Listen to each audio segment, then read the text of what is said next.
I don't think I've ever had to make a harder list than my top books of 2023.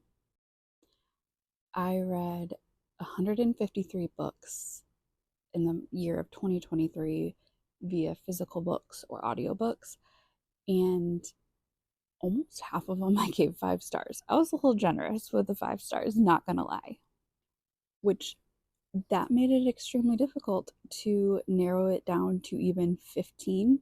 But here's my top 15 books of 2023. Number 15, Fourth Wing. I know it's low on my list, but that's probably my least favorite genre to read. So the fact that it even made this list is a miracle. Number 14 on my list, Just the Nicest Couple by Mary Kubiak. Probably said that wrong, but one of the few thrillers not written by Frida McFadden that made the list. There's a few on my list that people are going to be like, what? And disclaimer, I haven't read the book that apparently this is similar to. So number 13 is Every Summer After by Carly Fortune. My only critique of the book, I wanted more.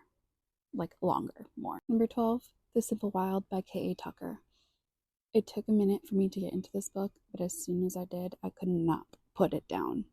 I read the last half probably in a day, which is quite a fast pace for me. I'm a slow physical book reader. But yeah, I can't wait to read book number 2. I have it saved in my Kindle Unlimited already. Number 11, The Inmate by Frida McFadden. I love her books. I think I've only given one of her books lower than a 5 star rating, so she's fantastic. Number 10, A Thousand Boy Kisses by Tilly Cole. If you need a good cry, this is your book, especially kind of a warning if you have lost a loved one. Um, it'll get you. Kind of surprised by myself that this is the only Colleen Hoover book on my list. But number 9 is Verity.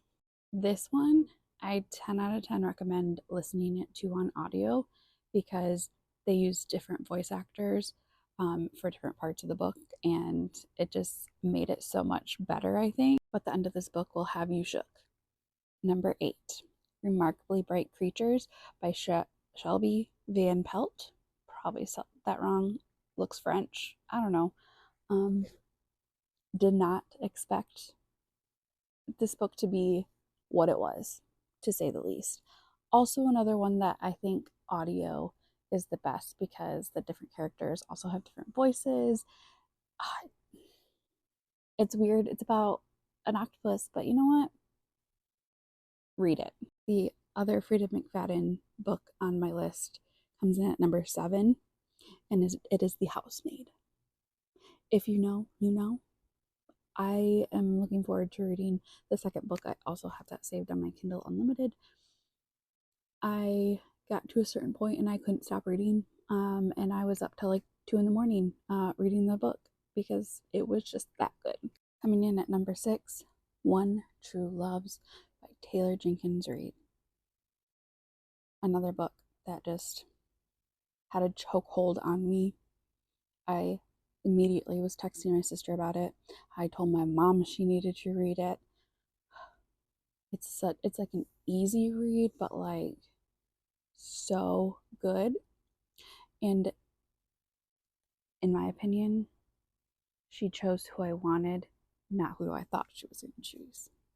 The next 2 are series because I didn't want to break them down by books individually because my list would be way too long. So, number 5 is the Knock 'Em Out series. I am obsessed with the series. I wish there was more books coming out. These might, starting from here, it might be books I reread eventually. So, yeah. This series includes Things We Never Got Over, Things We Hide from the Light, and The Things We Left Behind.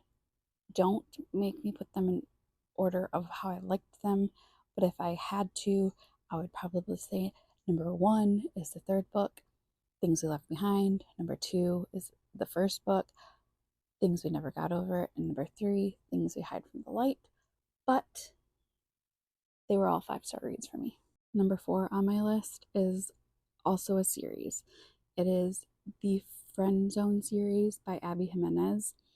And the next couple, you'll understand that she's probably my favorite author of the year. The Friend Zone series consists of The Friend Zone, which is number 1, The Happily Ever playlist, number 2, and number 3 is Life's Too Short. This one, honestly, I can't put an order of which one was my favorite. They were all unique. But what I love about Abby Jimenez and her books is she takes little bits from all of her books and kind of intertwines them. You'll get like a character from this book or a character from that book, and it associates with the current book you're reading. Also, ignore this. I need to wash that off. The next 2 were a part of a series, but this one I had to separate because they were both so good. They deserved their own ratings. So number 3 is Part of Your World, also by Abby Jimenez. It was another book I just couldn't put down. Like, I wanted more, which with my rating of number 2 with yours truly, also by Abby Jimenez. Yeah, it gave me the more I needed out of A Part of Your World, and with its own story, with its own set of problems and solutions and anxiety, it was almost perfection on how she portrayed anxiety, because I myself I am an anxiety sufferer. So good job, Abby Jimenez. And my number 1 book of 2023 is probably going to be my number 1 book ever. And if you've ever asked me what book you should read, it was probably this one.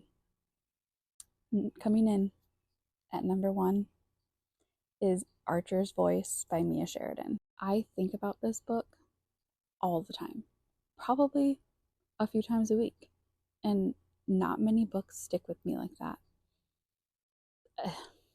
It broke me, it made me so happy, it had all the emotions, and I will 100% be rereading this book at some point. So, what were your favorite books of 2023? Any on my list that you loved, any on my list that you hated, any that you're surprised? Let me know.